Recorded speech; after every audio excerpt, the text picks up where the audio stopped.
It's good that it should do that. Thank you, Ian. Dan's here. Now, Dan, we're going to talk about your book and what you're doing with your business in a mo. But Dan, your other half, what would you got a blended surname thing? Well, hi, nice to see you. Nice to see you. Thanks for coming in. Well, my wife's surname was Jock. It's a Polish surname, D-Z-I-O-K. Yeah. And my surname's Grubb, so Grubb, Jock, Grock. I mean, there's a few in there. But an interesting thing about the surnames, although it's not particularly blending them, is my wife's mother's maiden name was Robak, and a Robak in Polish is a type of small grub.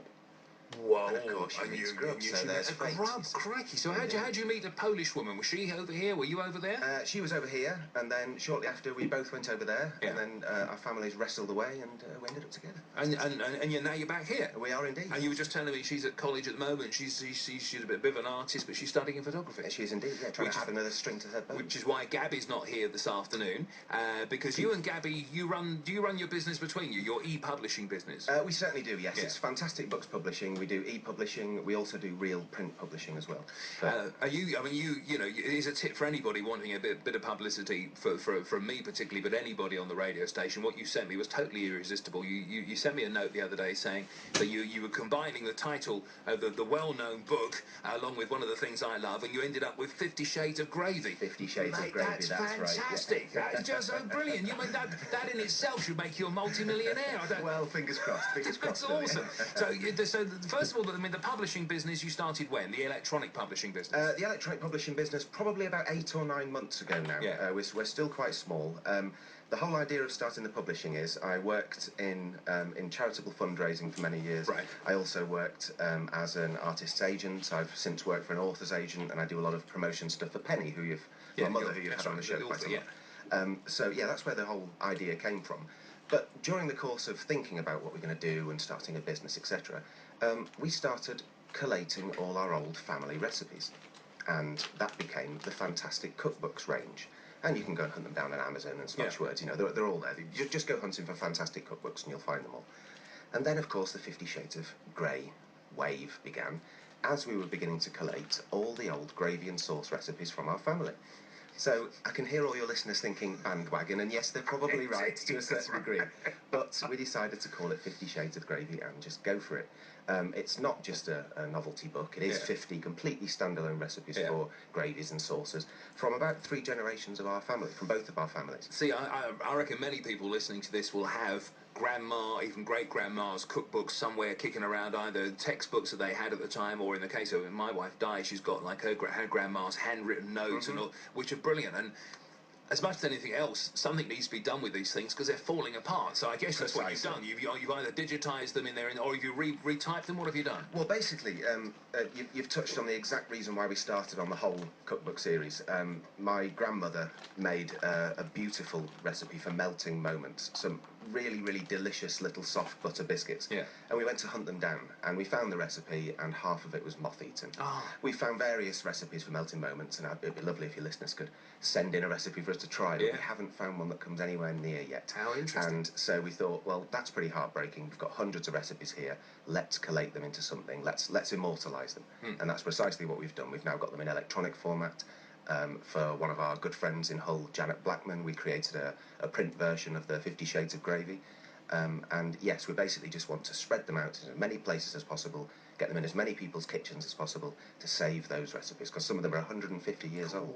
There was a programme on telly last night on BBC4, and I only really watched it by accident, but there was the fella on there was recreating recipes from the 1850s, for example, that kind of, if not slightly earlier, and really, really interesting, because he went to, in some instances, he went to the complete extent of, in front of the fire on a rotisserie, and did it, and they looked lovely, and he swears they taste brill. Have you tried any of these recipes, the old ones? Well, there is a recipe in 50 Shades of Grey, and we've called it Old School Chicken Gravy, which sounds pretty mundane, but in brackets after the title is not for the faint-hearted, right? Because you begin with raw chicken, and for the gravy itself, you tear out all the worst bits of it. Yeah. So not just the giblets, which is the classic gravy. We're also talking about the feet here, the beak, the head. Yeah.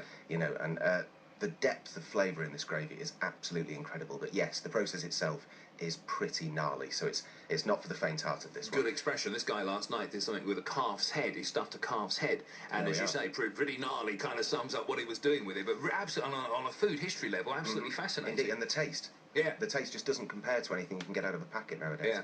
And that's the other thing. There's so many people leaning in the direction of packet gravies now, and it's so easy. So 50 Shades of Gravy, I think, is a lovely idea, and I'm also well impressed that you found 50 different recipes. But I suppose when you think about it, did you come to 50 reasonably quickly? I mean, is there a book 2 with another 50? What do you think? Well, book 2 currently has about 22 in the waiting list, but there are so many. And of course, Gabby being from Poland and her family's travelled all over, and there's lots of German connections. My family's spread all over the world, including Saudi Arabia, Australia.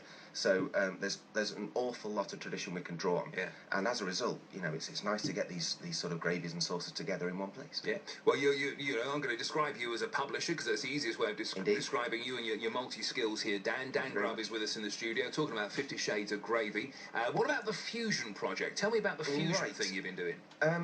As I mentioned earlier, I've always worked in charity fundraising, worked for a variety of charities, and basically the most important thing for a charity isn't for you to put your hand in your pocket and stick a pound in their bucket.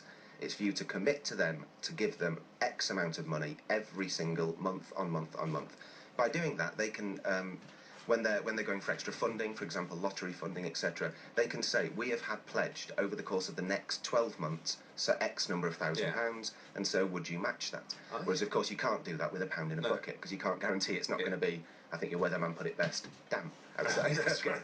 So, the situation we had is wanting to give charitable giving for absolutely everything we do. We're a business, we're in profit, we should give something back. And I think that philosophy should run through every single business, and I can't understand why it doesn't.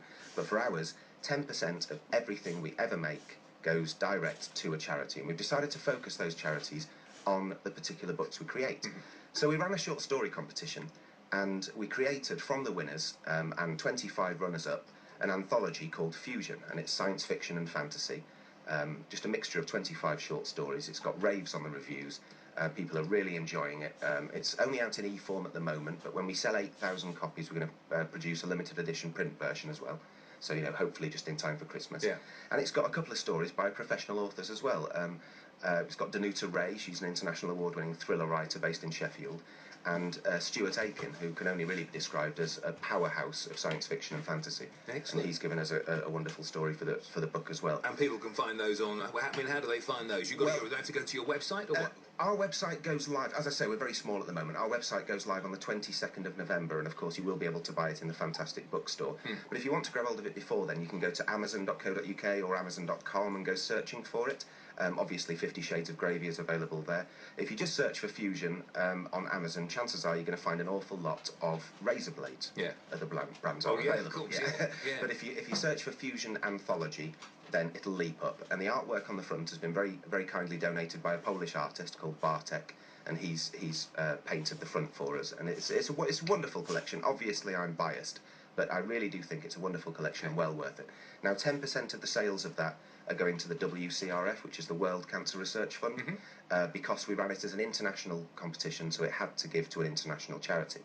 Now, 50 Shades of Gravy, we are still giving 10% of the profits away for every sale of 50 Shades. Yeah. However, because it's a more localised book and because it's our book, we can decide which charities they go to.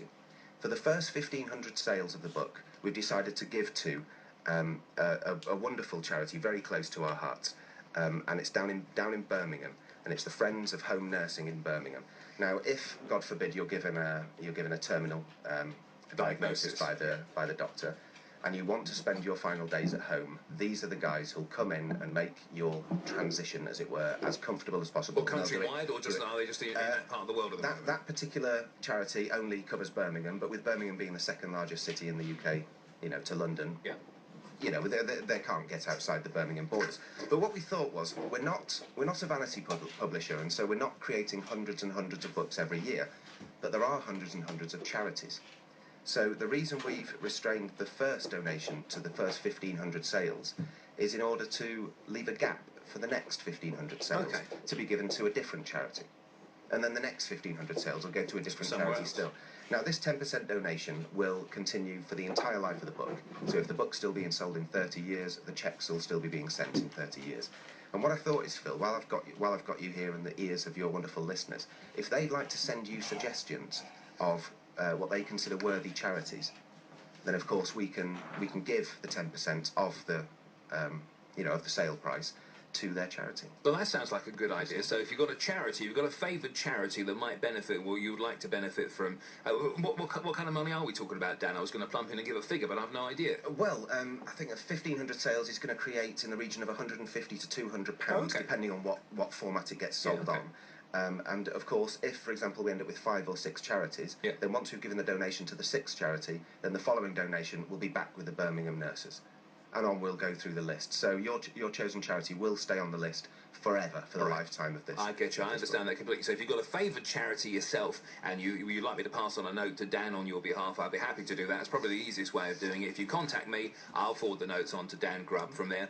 Brilliant. Good luck with 50 Shades of Gravy. Good luck with the Fusion project as well. Good luck with fantastic books. It's all sounds terribly exciting. You must be absolutely thrilled with the way things are going. Really am. Initially, it was a very slow crawl, and it did feel very much like pushing a huge, great mossy stone uphill. Every time we stopped for an hour, we looked back, everything slipped back. We need to begin again with the marketing, promotions. You know how these things go. But now we're really starting to build up some momentum, and the only way we build up momentum is by people supporting us as a local East Yorkshire business. Good, mate. Good to see you. Thank you. I'm sure we'll chat again. Absolutely.